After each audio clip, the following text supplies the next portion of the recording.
시간이 되었으므로 다 같이 일어서 찬송하며 주일 예배를 하나님께 드리겠습니다.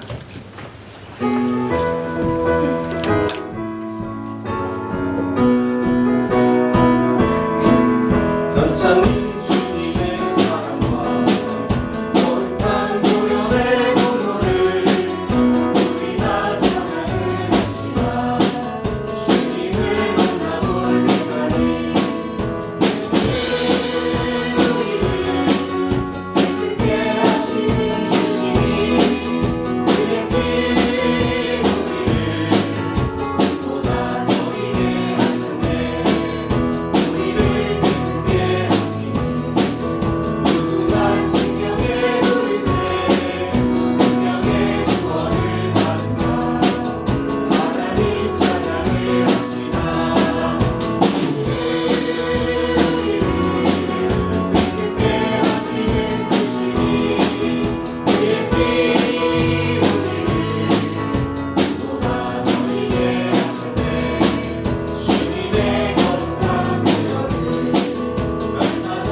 회개와 고백의 기도를 드리며 십자가 이름으로 우리 마음을 시원하게 나가시겠습니다.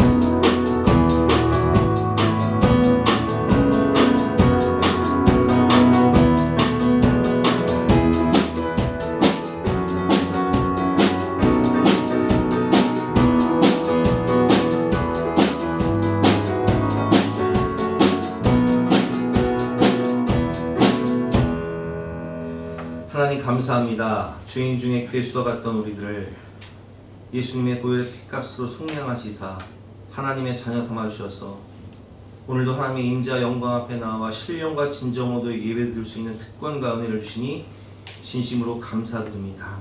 오늘 이 예배를 통하여서 주님의 사랑을 깊이 체험하고 하나님의 음성을 듣고 성령의 능력을 체험하는 복된 예배가 될 수 있도록 성령 하나님 역사하여 주시옵소서.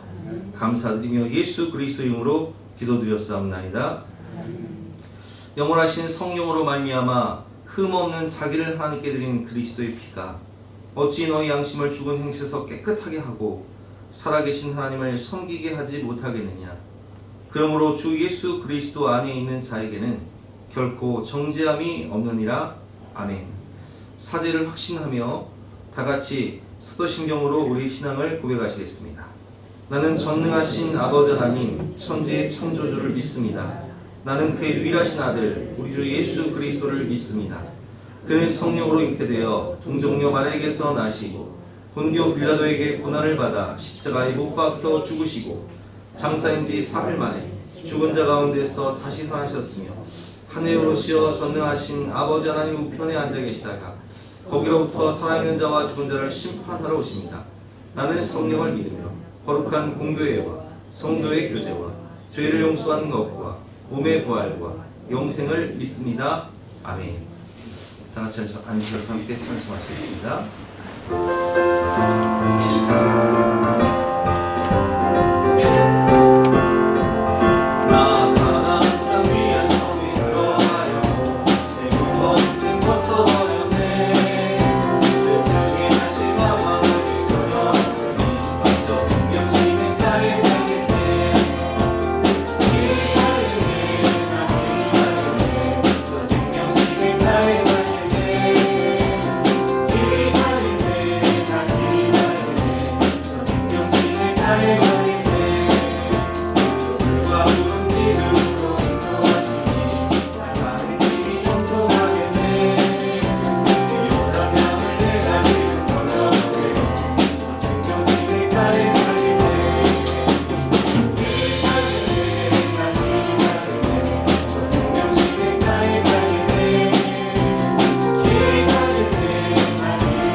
만왕의 왕이요 만주의 주인 되신 하나님, 우리가 하나님을 사랑하고 찬양하며 예배합니다.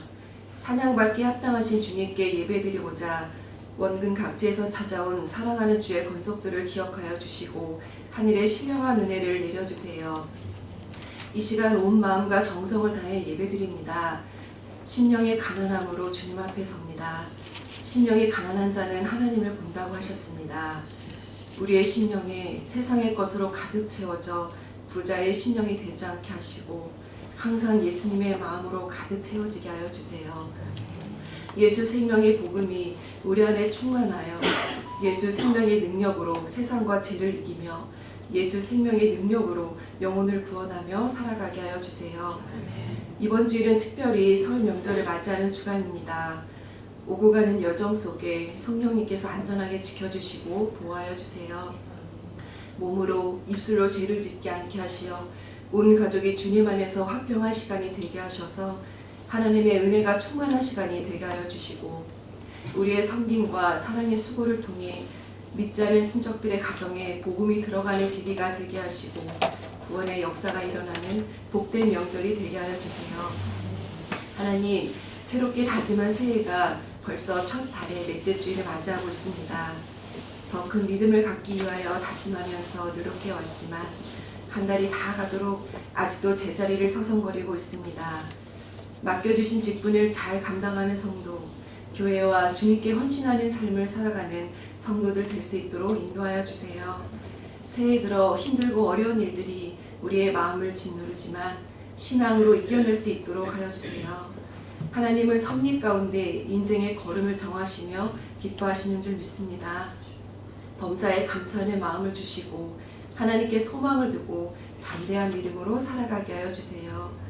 주의 사랑하시는 성도들을 위하여 간구하오니 영육 간의 강건함을 주시고 믿음의 명문 가정이 되도록 축복하시며 날마다 새 힘을 주셔서 성령으로 승리하게 해주세요.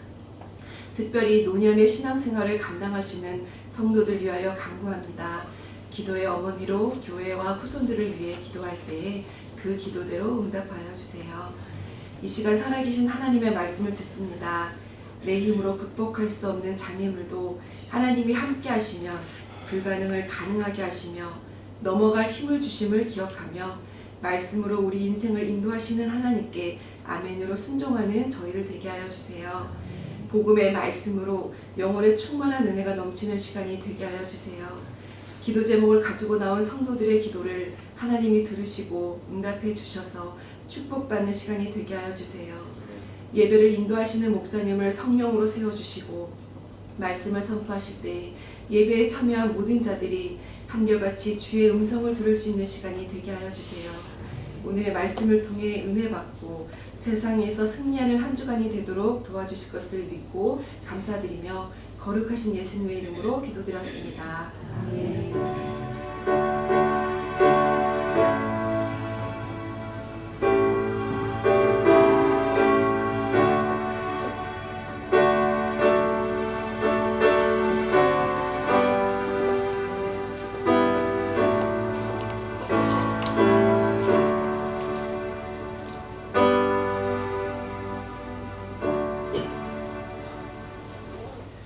반갑습니다. 긴 연휴를 시작하면서 이렇게 복된 주일을 맞이하여서 예배에 빠지지 않고 주님을 예배하는 이 자리에 나오신 여러분들을 주님의 이름으로 환영하고 축복합니다.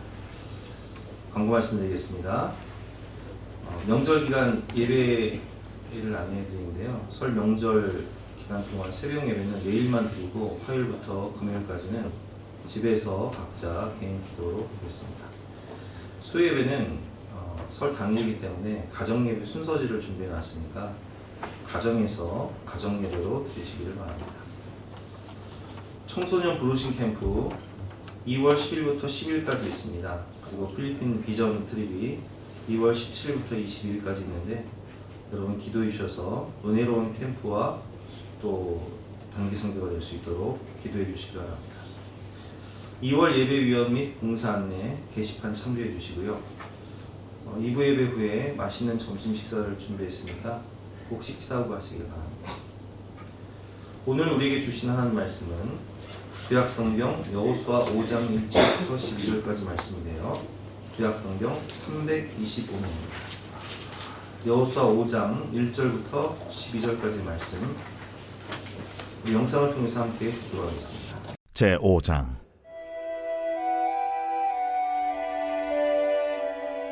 요단 서쪽의 아모리 사람의 모든 왕들과 해변의 가나안 사람의 모든 왕들이 여호와께서 요단물을 이스라엘 자손들 앞에서 말리시고 우리를 건너게 하셨음을 듣고 마음이 녹았고 이스라엘 자손들 때문에 정신을 잃었더라. 그때에 여호와께서 여호수아에게 이르시되 너는 부싯돌로 칼을 만들어 이스라엘 자손들에게 다시 할례를 행하라. 여호수아가 부싯돌로 칼을 만들어 할례 산에서 이스라엘 자손들에게 할례를 행하니라. 여호수아가 할례를 시행한 까닭은 이것이니 애굽에서 나온 모든 백성 중 남자 곧 모든 군사는 애굽에서 나온 후 광야 길에서 죽었는데 그 나온 백성은 다 할례를 받았으나 다만 애굽에서 나온 후 광야 길에서 난 자는 할례를 받지 못하였습니다. 이스라엘 자손들이 여호와의 음성을 청종하지 아니하므로 여호와께서 그들에게 대하여 맹세하사 그들의 조상들에게 맹세하여 우리에게 주리라고 하신 땅 곧 젖과 꿀이 흐르는 땅을 그들이 보지 못하게 하리라 하시매 애굽에서 나온 족속 곧 군사들이 다 멸절하기까지 40년 동안을 광야에서 헤매었더니 그들의 대를 잇게 하신 이 자손에게 여호수아가 할례를 행하였으니 길에서는 그들에게 할례를 행하지 못하였으므로 할례 없는 자가 되었음이었더라. 또 그 모든 백성에게 할례 행하기를 마치매 백성이 진중 각 처소에 머물며 낫기를 기다릴 때에 여호와께서 여호수아에게 이르시되 내가 오늘 애굽의 수치를 너희에게서 떠나가게 하였다. 하셨으므로 그곳 이름을 오늘까지 길갈이라 하느니라. 또 이스라엘 자손들이 길갈에 진쳤고 그달 14일 저녁에는 여리고 평지에서 유월절을 지켰으며 유월절 이튿날에 그 땅의 소산물을 먹되 그날에 무교병과 볶은 곡식을 먹었더라. 또 그 땅의 소산물을 먹은 다음 날에 만나가 그쳤으니 이스라엘 사람들이 다시는 만나를 얻지 못하였고 그 해에 가나안 땅의 소출을 먹었더라. 오늘 제목은 기선제압을 앞두고 무장해제한 의미라는 제목으로 본 말씀을 위해서 함께 은혜를 나누겠습니다. 스포츠와 전쟁에 있어서 가장 중요한 것은 기선제압입니다. 기세, 압도하는 것. 그래서 우리가 한국 시리즈 1차전이 얼마나 중요한가, 선취점이 얼마나 중요한가를 알고 있는데, 여러분 스포츠와 전쟁이 다른 것은 스포츠는 져도 돼요. 다음 기회가 있지만 전쟁은 지면 죽는 거예요. 모든 게 끝나는 거예요.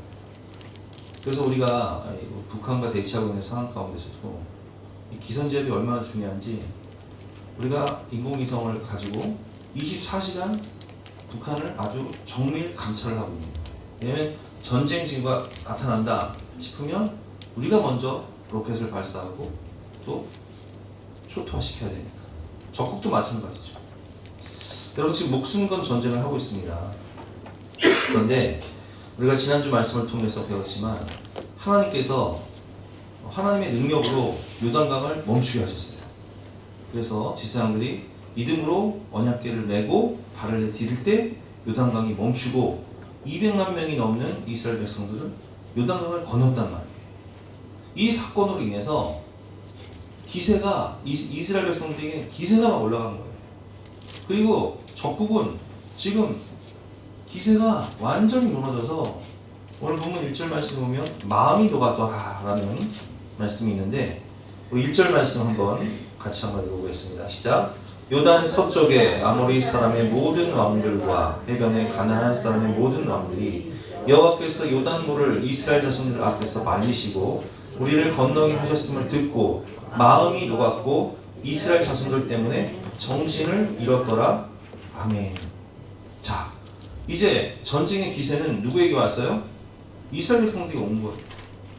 그래서 이제 타족지세 기세로 전 군대가 총공격하면 기선제압의 성공에 압도하는 전쟁이 되는 분위기인데 그때 하나님께서 주신 말씀은 놀랍게도 모든 것을 멈추고 무장해제를 하는 말씀입니다.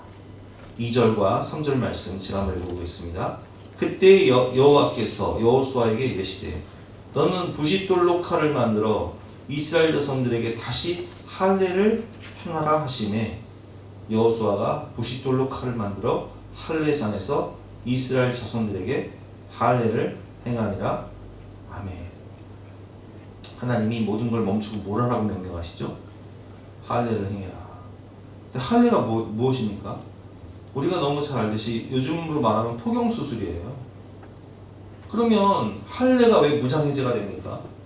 우리가 창세기 34장을 보면 디나가 몹쓸 짓을 당했을 때 그 아들들이 그 세겜 족속에게 뭘 요구하냐면은 니네가 디나를 데리고 가고 싶으면 그럼 전부 다 할례를 받아라. 우리가 그러면 디나를 넘겨주겠다. 이렇게 속이고 세겜 족속들이 할례를 받았을 때 그들을 학살해 버린단 말이에요. 전투력을 상실하는 거예요. 창세기 34장 24절부터 27절 한번 교도해 보겠습니다. 성문으로 출입하는 모든 자가 하몰과 그의 아들 세겜의 말을 듣고 성문으로 출입하는 그 모든 남자가 할례를 받으니라. 25절 시작.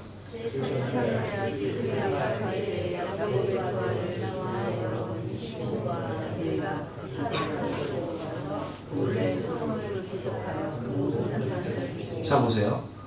몇 사람이 갔어요? 시몬과 이 두 사람이 가서 기습을 해서 그 세겜 족속을 다 죽여버렸어요. 그러니까 이 할례라는 것이 얼마나 큰 무장해제인지를 우리가 알 수 있죠. 칼로 하물과 그의 아들 세겜을 죽이고 디나를 세겜의 집에서 데려오고 야곱의 여러 아들이 그 시체 있는 성으로 가서 노력하였으니 이는 그들의 누이를 더럽힌 까닭이라. 자, 그러면 이쯤에서 우리는 생각해 봐야 돼요. 왜 하나님께서 목숨 건 전쟁에서 기선제압이 가능한 이 중요한 때에 전쟁을 압도할 수 있는 이때에 하필이면 이때에 왜 무장해제를 하고 할례를 행해라 이렇게 말씀하셨을까요? 왜냐하면 이것은 무장해제 정도가 아니라 이스라엘 백성들이 다 할례를 행하게 되면 적국이 만약에 기습할 경우에는 뭐 전멸할 수 있는, 몰살 수 있는 그런 위기임에도 불구하고 하나님께서 이스라엘 백성들에게 할례를 행해라 이렇게 말씀하신다는 말이에요. 그럼 왜 그렇게 하셨을까요? 그 의미가 무엇일까요? 우리가 그것을 본 말씀을 통해서 함께 배워볼 텐데 세 가지만 배워보도록 하겠습니다. 첫 번째는 하나님의 테스트라는 거예요. 하나님이 이스라엘 백성들을 시험하시는 것이죠. 오늘 본 말씀을 보면 4절부터 7절까지 말씀 보면 여호수아가 할례를 시행한 까닭은 이것이니. 자, 이스라엘 백성들이 광야 40년 동안 할례를 받지 못했어요. 그런데 6절 말씀 보니까 이스라엘 자손이 여호와의 음성을 청종하지 아니하므로. 이건 누구 세대를 얘기하는 거죠? 지금 가나안 땅에 정복한 이 세대의 부모 세대들 얘기하는 거예요. 부모 세대들이 여호와의 음성을 청종하지 아니하므로 여호와께서 그들에게 대하여 맹세하신 그들의 조상들에게 맹세하여 우리에게 주리라 하신 땅 곧 적과 꿀이 흐르는 땅을 그들이 보지 못하게 하리라 하심에 애굽에서 나온 족속 곧 군사들이 다 멸절하기까지 40년 동안을 광야에서 헤매었더니. 자, 부모 세대들은 광야 40년 동안 다 죽었어요. 두 사람만 빼고 여호수아와 갈렙 빼고. 왜 죽었어요? 그들은 홍해를 가르시는 하나님의 기적을 보았고 애굽의 10가지 재앙을 통해서 살아계신 하나님이 세계 최강의 군대였던 애굽 군대를 물리치시는 모든 걸 다 봤어요.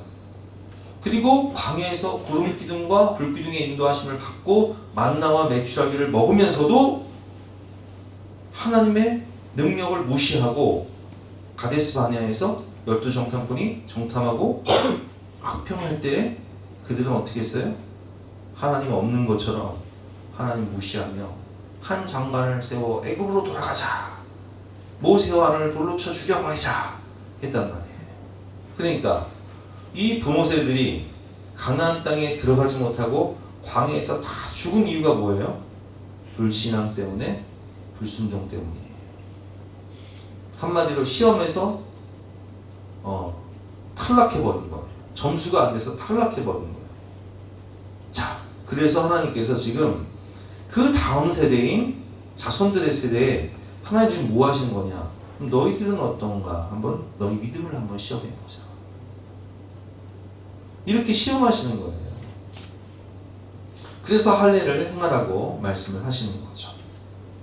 하나님의 테스트. 너는 어떠니? 너는 정말 나를 믿니? 나를 믿는다고? 그렇다면 지금 적진 한가운데, 길갈은 적진 한가운데잖아. 요단강 건넜어요. 지금 가나안 땅 도착한 거예요. 더 이상 후퇴할 수도 없어요. 적진 한가운데서 할례 받아라. 에? 할례를 받으라고요? 아니 하나님, 할례를 받을 것 같으면 요단강 건너기 전에 할례를 받으시라고 하시지, 왜 하필이면 요단강 건너고 적진 한가운데서 할례를 받으라고 하시는 것입니까? 우리 이렇게 물을 수 있잖아요. 하나님이 말씀하시는 거예요. 너 나 믿는다며? 목숨 건 순종을 원하시는 거예요. 목숨 걸고 나 믿냐? 이렇게 물으시는 거죠. 여러분 어떠세요? 목숨 걸고 하나님의 말씀 믿습니까? 목숨 걸고 예수님 믿으십니까? 하나님께서 뭐라고 말씀하세요? 나는 나를 존중히 여기는 자를 존중히 여기고 나를 멸시하는 자를 나는 경멸하리라 말씀하시는 거예요. 여러분 그렇습니다. 하나님은 우리에게 복을 주시기 전에 복받을 것이 되는가? 과연 구원받을 만한 믿음이 있는가? 우리를 테스트하시는 거예요. 그래서 아브라함에게 창세기 22장을 보면 아브라함이 복의 근원이 되지 않습니까? 그래서 아브라함에게 하늘의 별 같은 자손들, 바다의 모래 같은 자손들 줄 것이고 동서남북 바라봐라, 이 땅을 너에게 줄 것이다 라고 말씀하시는데, 그 복을 주시기 전에 뭘 테스트하시냐? 100세에 낳은 아들 너의 생명보다 귀한 이삭을 가서 모리아산에 가서 번제로 바쳐라, 이렇게 말씀하시는 거예요. 여러분 어떠십니까? 아브라함 입장에서는 이거 순종할 수 있습니까? 이건 자신의 목숨보다 소중한 이삭을 바치라는 이 말씀에 순종하는 것은 정말 인간적으로 불가능한 일이에요. 근데 아브라함이 그 테스트를 통과하잖아요. 통과하자마자 하나님께서 말씀하십니다. 창세기 22장 16절 말씀. 이르시되 여호와께서 이르시기를 내가 나를 가리켜 맹세하노니 내가 이같이 하여 내 아들 내 독자도 아끼지 아니하였은즉 내가 내게 큰 복을 주고 내 씨가 크게 번성하여 하늘의 별과 같고 바닷가의 모래와 같게 하리니 내 씨가 그 대적의 성문을 차지하리라. 또 내 씨로 말미암아 천하 만민이 복을 받으리니 이는 내가 나의 말을 준행하였음이라 하셨다 하니라. 그래서 아브라함이 예수님의 조상이 되는 거예요. 복 받을 그릇이 되는가, 복의 근원이 될 자격이 있는가를 테스트하시는 거죠. 신명기 말씀을 보면 이제 나와 있는데, 로마서 말씀에도 아브라함의 믿음을 이렇게 평가하고 있습니다. 기록된 바 내가 너를 많은 민족의 조상으로 세웠다 하신 것 같으니 그가 믿은 바 하나님은 죽은 자를 살리시며 없는 것을 있는 것으로 부르시는 이십니다. 아브라함이 믿은 바 하나님은 죽은 자를 살리고 없는 것을 있게 하시는 전지전능하신 하나님. 그러니까 하나님 보실 때는 아브라함의 믿음이 테스트가 통과가 되니까 복의 근원으로 삼아주신 것이죠. 우리는 복의 근원 되신 하나님을 신뢰하고 순종해야 복 있는 사람이 되는 것입니다. 복 받을 그릇이 되어야 복을 주시는 거예요. 과연 나는 복 받을 그릇이 되는가? 나는 구원받을 믿음이 되는가? 그 중심이 어떤가를 하나님이 시험하시는 것입니다. 신명기 8장 1절과 2절 말씀 한번 교독해 보겠습니다. 내가 오늘 명하는 모든 명령을 너희는 지켜 행하라. 그리하면 너희가 살고 번성하고 여호와께서 너희의 조상들에게 맹세하신 땅에 들어가서 그것을 차지하리라. 2절 시작. 너희 하나님 여호와께서 이 한정 동안에 예배의 광야를 거치는 것을 기억하라. 이는 너를 낮추시며 너를 시험하사 내 마음이 어떠한지 그 명령을 지키는지 지키지 않는지 알리라. 자, 2절 말씀이 어떻게 되어 있어요? 이는 너를 낮추시며 너를 시험하사 네 마음이 어떠한지. 정말 하나님의 명령을 목숨 걸고 지키는지 안 지키는지를 알려 하십니다. 사람이 떠오르만 사는 것이 아니요 살아계신 하나님의 말씀으로 사는 것을 테스트하시기 위해서 오늘 길갈에서 적진 한가운데서 할례를 받아라 이렇게 명령을 하시는 것입니다. 여러분, 믿음이 없이는 하나님을 기쁘게 하시지 못하나니 하나님께 나아가는 자들은 반드시 그가 계신 것과 또한 그가 자기를 찾는 자들에게 상 주시는 이심을 믿어야 할지입니다. 그래서 우리는 하나님이 살아계시고 하나님이 자기를 찾는 자들에게 상 주시는 이심을 믿어야 돼요. 하나님은 하나님을 존중히 여기는 그 사람들을 존중히 여겨주시고 하나님 없는 것처럼 하나님을 멸시하며 사는 사람들을 경멸한다고 말씀하셨어요. 그렇기 때문에 우리는 살아계신 하나님, 좋으신 하나님, 천지 만물을 주관하시고 역사의 주관자가 되시는 하나님이 우리의 아버지 되심을 믿고 어떤 순간에도 이 테스트, 순종의 테스트를 통과해야 되는 거예요. 두 번째로 하나님께서 이 적진 한가운데서 전쟁의 승기를 잡을 수 있는 이 결정적 순간에 무장해제를 하라 하신 이 의미는 정체성과 주인을 바꾸라는 의미입니다. 오늘 할례는 지금 우리로 따지면 세례를 받는 거예요. 이 세례라는 것은 물과 성령으로 거듭나는 것입니다.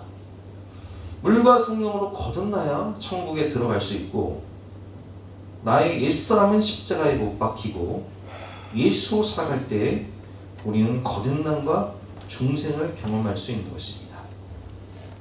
8절과 9절 말씀 한번 교독해 보겠습니다. 또 그 모든 백성에게 할례 행하기를 마침에 백성이 진중 각 처소에 머물며 낫기를 기다릴 때 9절 시작.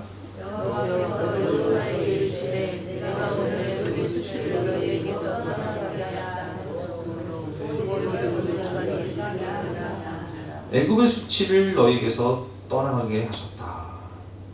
옛사람의 그 애굽 노예 생활, 노예 근성이라고 죄성. 우리가 죄성을 버려야 되는데 이 과거의 옛사람, 죄성을 버려야 되는데 애굽의 수치가 우리에게서 떠나가야 되는 거예요. 그래서 길가이라는 뜻은 굴러가다라는 뜻인데 이 애굽의 수치가 우리에게서 굴러가 떠나가야 돼요. 옛사람은 예수 그리스도와 함께 십자가에 못 박고 이제는 그리스도를 옷 입은 새 사람이 되어야 한다는 뜻입니다. 그렇다면 할례 기원은 어디서 나오냐? 창세기 17장에 나오는데 창세기 17장을 이해하기 위해서는 창세기 15장을 우리가 배워야 됩니다. 창세기 15장의 배경은 아브라함이 우리가 너무 잘 알고 있는 내용이죠. 조카 롯을 구하기 위해서 318명의 집에서 길리온 군사를 데리고 5나라 연합군과의 전쟁에 참여해서 그 5나라 연합군이 잠들어 있을 때 기습을 해서 조카 롯을 구하고 그리고 전쟁에서 승리하고 돌아온단 말이에요. 근데 아브라함은 두려웠어요. 왜? 318명을 데리고 가서 전쟁에 기습을 해서 승리하긴 했지만 만약에 5나라 연합군이 전열을 재정비해서 전군이 총동원해서 다시 쳐들어올 경우에는 318명 가지고는 사실 전쟁에 이길 수가 없어요. 그러니까 마음이 어때요? 두렵죠. 두려워요. 그리고 미래를 보면 자식이 없어요. 현재를 보면 두렵고 미래를 보면 소망이 없어요. 근데 그때 하나님께서 창세기 15장에 이렇게 말씀하십니다. 1절 말씀을 같이 읽어보겠습니다. 시작. 여호와의 말씀이 환상 중에 아브라함에게 임하여 이르시되 아브라함아 두려워하지 말라 나는 내 방패요 너의 지극히 큰 상급이다. 자, 이 말씀이 무슨 의미예요? 하나님 뭐라고 말씀하세요? 아브라함아 두려워하지 말라 내가 너를 지키는 방패다. 그 다섯 나라 연합군이 너를 다시 총 공격해서 전멸시킬까 두렵냐? 걱정 마. 내가 너의 방패야. 소망이 없다고? 미래가 안 보인다고? 걱정 마. 내가 너의 소망이고 내가 너의 상급이야. 이렇게 말씀하시는 거예요. 근데 아브라함은 자식이 없잖아요. 하나는 자식이 없는데요.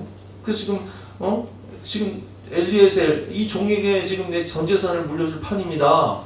이렇게 얘기하니까 4절 말씀에 여호와의 말씀이 그에게 임하여 이르시되 그 사람이 내 상속자가 아니라 내 몸에서 날 자가 내 상속자가 되리라 하시고 그를 이끌고 밖으로 나가 이르시되 시청각 교육을 시키시는 거죠. 하늘을 우러러 무뼈를 셀 수 있나 봐라. 지금은 우리가 안 보이지만 저 몽골이라든지 이런 하늘이 맑은 곳에 가면요 은하수가 강처럼 별들이 막 흐른단 말이에요. 그런 별들을 보여주시는 거예요. 그리고 말씀하시는 거죠. 저 하늘을 우러러 무뼈를 셀 수 있나 보라. 내 자손은 이와 같으리라. 하나님은 아브라함에게 자손의 축복과 땅의 축복을 말씀해 주시면서 아브라함이 얘기하는 거죠. 아니 하나님 계약서도 없는데요.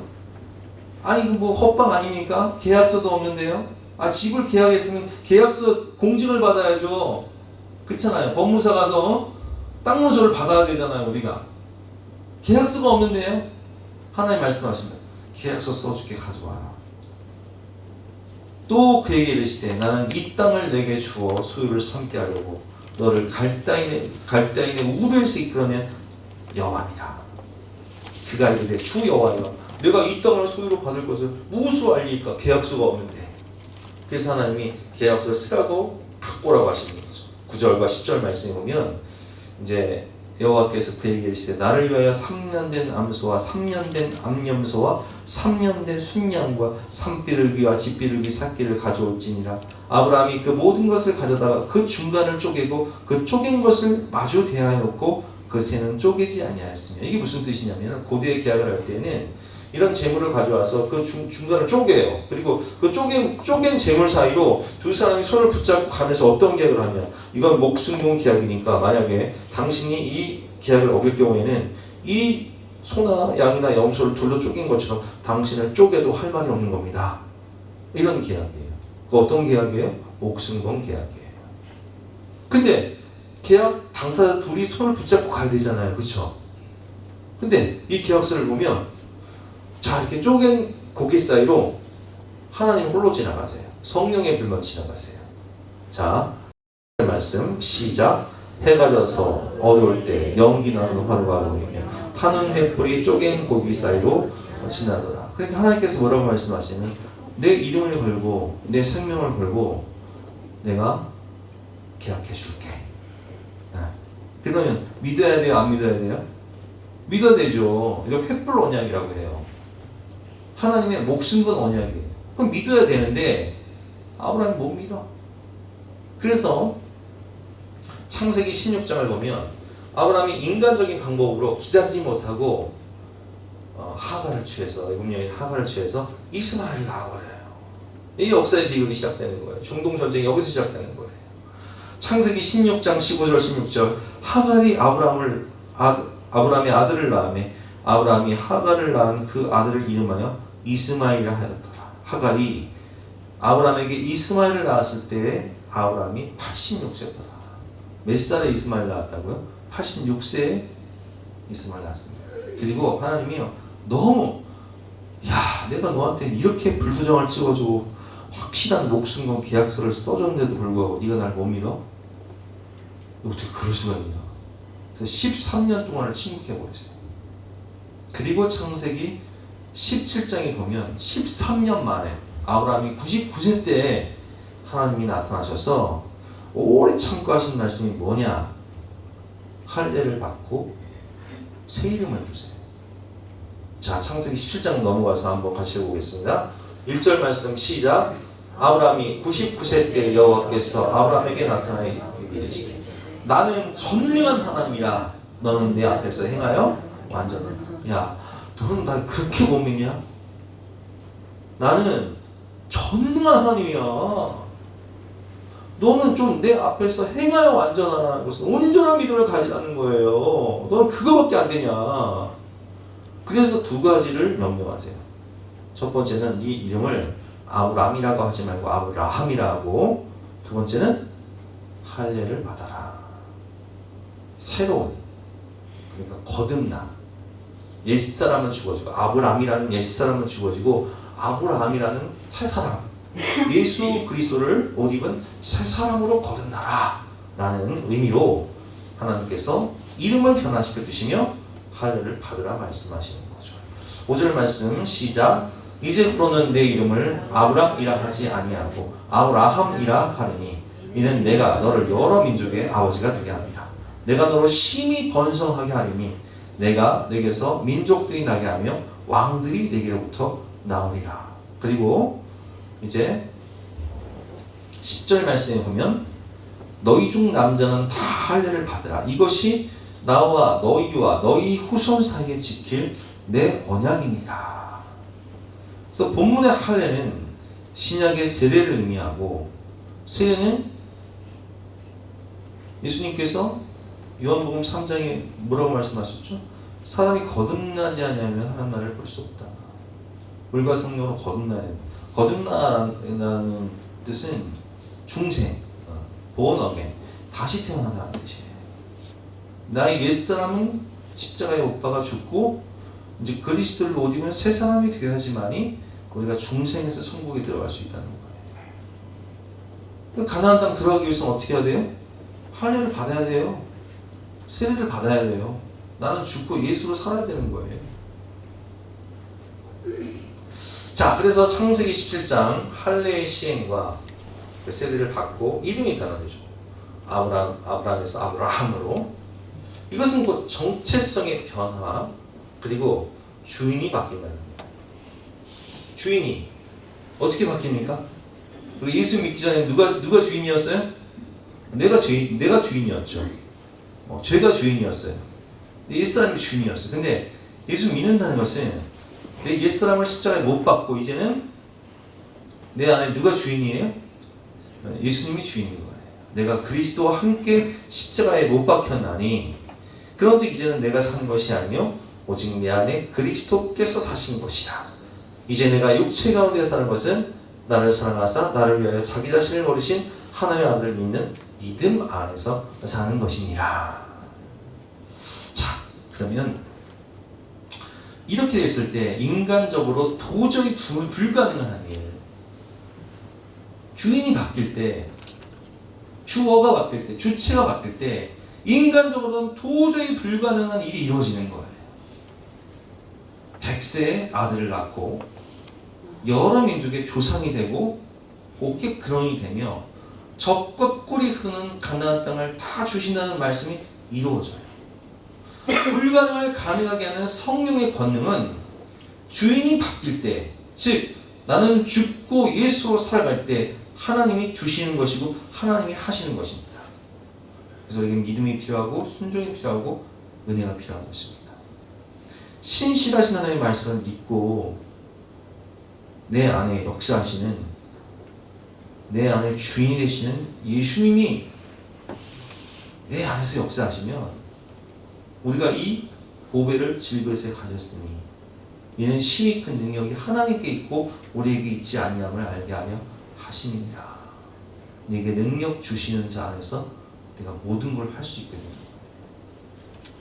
삶과 환경을 바라보고 사람과 세상을 바라볼 때 안 되던 그것이 이제는 내 안에 주님이 역사하심으로 하나님이 하시는 것을 우리는 보게 되고 감사 찬양 영광을 돌리게 되는 거예요. 그게 믿음의 생활이에요. 마지막으로 세 번째인데요. 오늘 하나님께서는 길갈에서 할례를 받아라 말씀하시고 유월절을 지켜라 이렇게 말씀하십니다. 10절 말씀 시작. 또 이스라엘 자손이 길갈에 지쳤고 그 달 14일 저녁에는 여리고 평지에서 유월절을 지켰습니다. 왜 하필 또 여기서 유월절을 지키라고 말씀하실까요? 유월절에 의미가 있잖아요. 유월절은 출애굽기를 보면 출애굽기 12장에 그 출애굽하는 결정타가 되는 사건이 유월절 사건이에요. 6월절을 지킴으로 인해서 자유와 해방을 얻게 되죠. 하나님의 능력으로 자유와 해방을 얻은 그 6월절 사건을 기억하고 기념하며 앞으로도 6월절을 지키고 은혜로 승리하다는 의미인 거예요. 자, 보세요. 애굽은 당시의 세계 최강대국이었어요. 근데 그 애굽을 무너뜨린 결정적인 사건이 바로 출애굽의 결정타가 되는 사건이 6월절 사건이란 말이에요. 강팍한 바로의 마음을 무너뜨리고 온 이스라엘 백성이 자유와 해방을 얻고 은근 보화를 갖고 애굽에서 탈출하는 사건. 출애굽기 12장 21절 말씀 제가 한번 읽어보겠습니다. 모세가 이스라엘 모든 장로를 불러서 그들에게 이르되 너희는 나가서 너희 가족대로 어린 양을 택하여 6월절 양으로 잡고 우슬초 묶음을 가져다가 그릇을 담은 피에 적셔서 그 피를 문 인방과 좌우 솔주에 뿌리고 아침까지 한 사람도 자기 집 문 밖으로 나가지 말아라. 그 어린 양의 보혈 피를 문 인방과 문 솔주에 바르라는 거죠. 그래서 23절 말씀에 보면 여호와께서 애굽 사람에게 재앙을 내리려고 지나가실 때 죽음의 사망 권세가 지나갈 때 문 인방과 좌우 문 솔주에 피를 보면 패스오버 6월 넘어가다. 뭐가 넘어가요? 죽음이 넘어간다는 거예요. 여호와께서 그 문을 넘으시고 멸하는 자에게 너희 집에 들어가서 너희를 치지 못하게 하실 것이라. 그래서 믿음으로 어린 양의 피를 그 문 인방과 문 솔주에 바르고 그 6월절 어린 양을 먹은 그 가정들은 다 살아요. 근데 믿지 못하고 6월절 어린 양을 먹지 않고 그 피를 문 인방과 문 솔주에 안 바른 사람들은요 장자가 다 죽어버려요. 밤중에 여호와께서 애굽 땅에서 모든 처음 난 것, 곧 왕위에 앉은 바로의 장자로부터 옥에 갇힌 사람의 장자까지와 가축의 처음 난 것을 다 치심에 그 밤에 바로와 그 모든 신하와 모든 애굽 사람이 일어나고 애굽에 큰 부르짖음이 있으니 이는 그 나라에 죽임을 당하지 아니한 집이 하나도 없었음이 없더라. 밤에 이젠 바로가 어떻게 할 수가 없으니까 이러면 다 죽게 생겼으니까 모세와 아론을 불러서 이르되 너희와 이스라엘 자손은 일어나 내 백성 가운데서 떠나라. 너희 말대로 가서 여호와를 섬기고 너희가 말한 대로 너희 양과 소도 다 몰고 가고 나를 위해 축복해줘라. 그래서 36절 말씀에 보면 여호와께서 애굽 사람들에게 이스라엘 백성에게 은혜를 있게 하사 그들이 구하는 대로 주게 하심으로 그들이 애굽 사람의 물품, 은금 보화를 다 가지고 나오게 되는 거예요. 자, 출애굽 구원도 6월절 어린 양 예수님의 보혈의 은혜로 받는 것이고 가나안 땅 정복도 우리가 천국에 들어가는 것도 6월절 어린 양 예수의 이름으로 예수를 믿음으로 예수의 이름의 능력으로 우리가 들어가는 거예요. 우리 잠언 16장 3절 말씀 함께 읽어보겠습니다. 시작. 너의 행사를 여호와께 맡기라. 그리하면 내가 경영한 것이 이루어지리라. 인생은 하나님의 은혜가 있어야 됩니다. 가정도, 자녀교육도, 사업도, 신앙생활도 하나님의 은혜가 있어야 돼요. 그래서 하나님께서 우리에게 뭐라고 말씀하시냐? 너 어떻게 네가 구원받았냐? 출애굽 사건 기억해봐라. 네가 이 가나안 땅을 점령한다고? 네가 하는 게 아니야. 내가 하는 거지. 하나님이 하시는 거죠. 그래서 뭐라고 말씀하시냐? 할례를 갖고 6월절 지켜. 어린 양의 피로 예수 이름으로 하나님 너에게 천국을 넣어주시는 거야. 복받을 것이 돼야 돼. 순종의 사람이 돼야 돼. 말씀에 순종해. 하나님이 일하신다. 이렇게 말씀하시는 거죠. 여러분,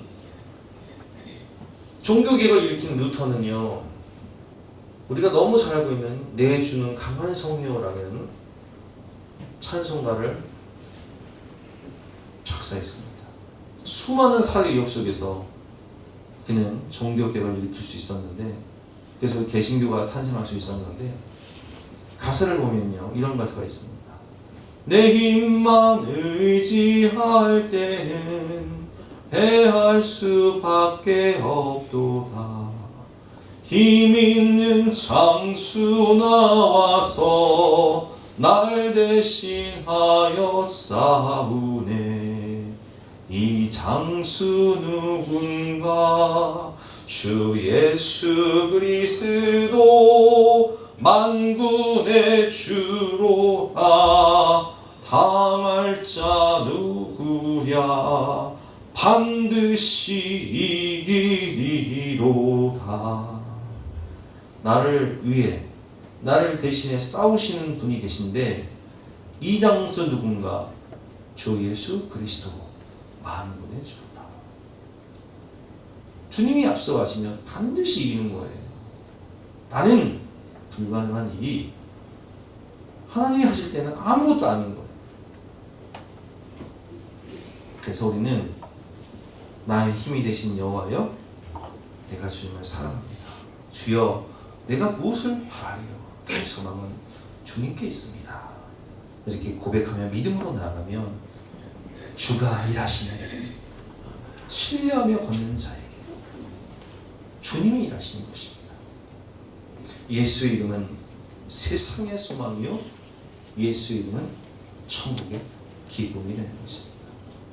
우리는 예수의 이름으로 구원받고, 예수의 이름으로 기도응답을 받고, 예수의 이름으로 사탄을 물리치고 승리를 얻는 것입니다. 오직 예수, 오직 말씀, 오직 믿음, 오직 은혜, 6월절의 은혜를 기억하라. 은혜로 구원받았지, 은혜로 천국 들어가, 은혜로 축복받아라. 그래서 6월절을 지키라는 거예요. 시편 37편 5절과 6절 말씀 시작. 내 길을 여호와께 맡기라. 그를 의지하면 그가 이루시고 내 일을 빛같이 나타내시며 내 공의를 정오의 빛같이 하시로다. 그를 의지하면 그가 이루시고 여호와를 기쁘시게 해라. 그리하면 그가 내 마음의 소원을 이루어 주시리로다. 그를 의지하면 그가 이루시고. 여러분, 우리 인생을 돌아봤을 때 그를 의지하면 그가 이루신 거지 우리가 한 게 아니잖아요. 자녀를 낳는 것도 하나님이 주셔야 되는데, 가정을 세우는 것도, 집안을 세우는 것도 하나님이 세워주셔야 돼요. 우리가 아무리 파수꾼처럼 깨어있다 할지라도 하나님이 지켜주지 않으면 우리가 하는 사업도 미래도 한계가 있는 거예요. 그러나 그를 의지하면 그가 이루시고 내 일을 빛같이 나타내시며 내 공의를 정오의 빛같이 하시리로다. 그리고는 본문 11절 말씀 보면 6월절에 뭘 먹습니까? 무교병을 먹어요. 6월절은 무교병과 쓴나물을 먹는 날 아닙니까? 어린 양을 먹고. 이 무교병은 어떤 떡이냐면 누룩을 넣지 않은 떡이에요. 근데 왜 누룩을 넣지 않은 떡이냐? 누룩은 변질을 시키잖아요. 부풀리잖아요. 그래서 누룩을 넣지 않는 떡은 바로 변질되지 말라는 거예요. 첫사랑, 내가 주님을 처음 만난 날 주님께 눈물 흘리며 기도했던 그 처음 마음, 첫사랑, 초심을 잃지 말아라. 출애굽의 감격과 요단강을 건넜을 때의 초심을 잃지 말아라. 하나님과의 서원을 지키고 그때 그 뜨거운 마음을 잊지 말아라. 제가 지난 수요일날 말씀을 드렸잖아요. 하나님과 우리 사이에 무엇이 우리를 변질시킨다고 그랬죠? 축복이 우리가 광야 생활할 때는, 고난받을 때는 하나님만 바라보다가 축복받으면 하나님 주신 선물이 많으니까 그 선물 가지고 노느라고, 제가 사춘기를 얘기했잖아요. 부모가 자식들을 위해서 정말 뼈 빠지기를 해가지고 애들 가르치는데 애들이 부모가 와도 인사를 안 해. 방문 닫고 나오진 않아. 뭐 하느라고 그래요? 부모가 사준 컴퓨터 가지고 스마트폰 가지고 게임하느라고 문 밖에 나오진 않아. 무엇이 하나님과 우리 사이에 장벽이 되었습니까? 축복이. 그래서 하나님께서 뭐라고 말씀하세요? 조심을 잃지 말아라. 첫사랑을 기억해라. 누룩을 넣지 않은 무교용을 먹으라는 거예요. 유월절의 은혜를 기억하며 초심을 지키며 변질되지 말라는 거예요. 오늘 결론입니다. 기도를 앞둔 무장 폐쇄의 의미 세 가지를 배웠죠. 첫 번째, 내 경험과 내 능력, 지혜를 의지하지 마세요. 제가 우리 사모한테 그런 얘기를 해요. 나는 아무것도 모르는 상바보다 똥멍청이다. 여러분 그렇습니다. 저는 우리 사모나 저나 똑같다고 생각해요. 우리는 아무것도 모르는 상바보, 똥멍청이에요. 내 경험과 능력과 지혜를 의지할 가치가 없어요. 뭘 의지해야 됩니까? 그를 의지하는 그가 이루시고. 우리 영원한 소망은 주님밖에 없어요. 내가 똑똑하다고 생각하고 판단했던 모든 것들이 돌이켜보면 아이고 그런 잘못된 판단이 없어. 내가 왜 그런 짓을 했을까? 내가 왜 그런 판단을 했을까? 야, 나 같은 바보가 없구나. 저는 그렇게 생각합니다. 하나님 물으시는 거죠. 너 정말 나 믿니? 물으시는 주님께 우리는 목숨 건 순종을 해야 가나안 땅을 얻고 승리하는 거예요. 이스라엘 백성들이 왜 패망합니까? 왜 강에서 40년 동안 다 죽습니까? 정탐꾼 보내서 분석하고 그들은 크고 견고해서 그들은 안악자서 거긴 철병거. 야, 잽이 안 되네. 우리는 메뚜기 컴플렉스. 이게 결론이었어요. 통계, 합리, 경험, 지식 의지하다가 망한 거예요. 여러분, 믿음이 이긴 것입니다. 믿음이 이기네. 믿음이 이기네. 주 예수를 믿음이 온 세상 이기네. 요한일서 5장 4절 말씀 시작. 무릇 하나님께로부터 난 자마다 세상을 이기느니라. 세상을 이기는 승리는 이것이니 우리의 믿음이니라. 아멘. 두 번째, 할례와 세례 주인이 바뀌는 삶은 물과 성령으로 거듭나의 천국에 들어가고 예수님이 우리 주인 되셔야 주인이신 예수님이 다 주시는 거예요. 예수께서 대답하여 이르시되 진실로 진실로 내게 이르노니 사람이 거듭나지 아니하면 하나님의 나라를 볼 수 없느니라. 어떻게 하나님 나라 들어간다고요? 천국의 주인이신 예수님 문 열어주셔야 돼요. 예수 믿어야 되는 거예요. 그래서 어떻게 하나님 나라를 소유할까요? 내 안에 예수님을 주인으로 보시면 우리는 임하는 하늘나라, 하나님의 나라가 오게 돼 있다고요. 가는 하늘나라, 저 영원한 하나님 나라를 소유하게 돼 있다고요. 그 주인이 바뀌어야 돼요. 예수님 주인이면 우리는 다 통과되는 거예요. 다 소유권을 그냥 얻는 거예요. 예수님이 주인이시니까. 유월절 어린 양의 살과 피를 먹어야 영생을 얻는 거예요. 내 안에 주님이 함께해야 은혜로 승리를 얻습니다. 내 살을 먹고 내 피를 마시는 자는 영생을 가졌고 마지막 날에 내가 그를 다시 살리니 내 살은 참된 양식이요 내 피는 참된 은혜로다. 내 안에 거하라 나도 너희 안에 거하리라.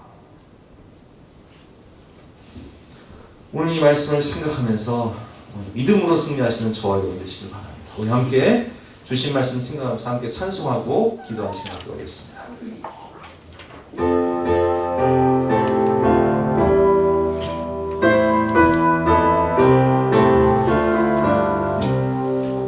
내 주는 강한 섬이요 방패와 덩기 되시니 큰 환난에서 우리를 구하여 내시리로다.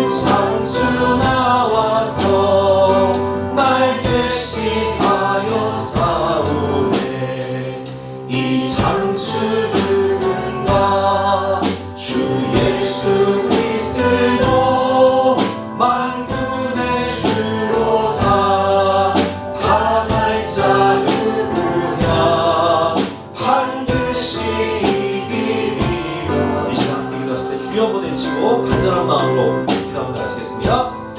주여! 하나님 감사합니다.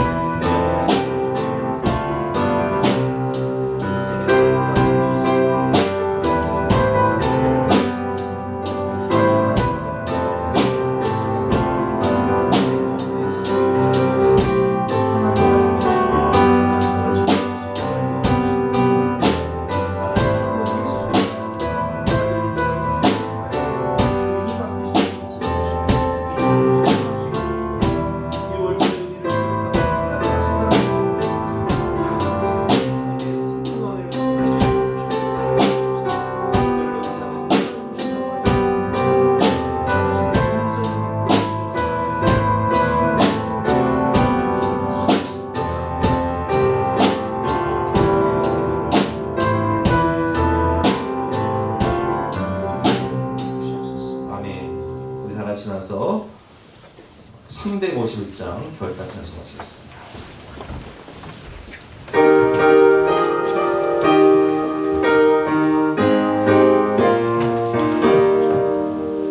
믿는 사람들은 주의 군사니 앞서가신 주를 따라갑시다.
감사합니다. 소망이 없는 우리들, 답이 없는 우리들에게 찾아오셔서 우리의 구원자가 되어주시고 주인이 되어주시고 왕이 되어주셔서 천국의 영원한 소망과 가나안 땅의 축복을 허락하여 주시니 진심으로 감사드립니다. 나는 아무것도 아니지만 주님이 다 하셨습니다. 주님이 다 하셨습니다. 그를 의지하면 그가 이루시고 하나님이 다 이루셨음을 고백하며 감사, 찬양, 영광을 돌립니다.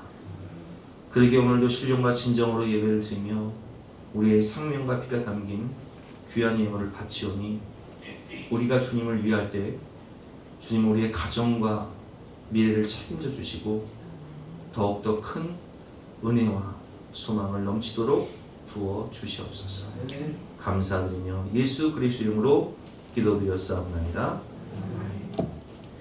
지금은 우리 구주 예수 그리스도의 은혜와 독생자를 주신 영원하신 하나님의 사랑과 성령 하나님의 감화감동 역사하심이 우리 모든 성도님들 머리머리 위에 앞날 위에 가정 위에 지금부터 영까지 함께 하시기를 간절히 축원하옵나이다. 아멘.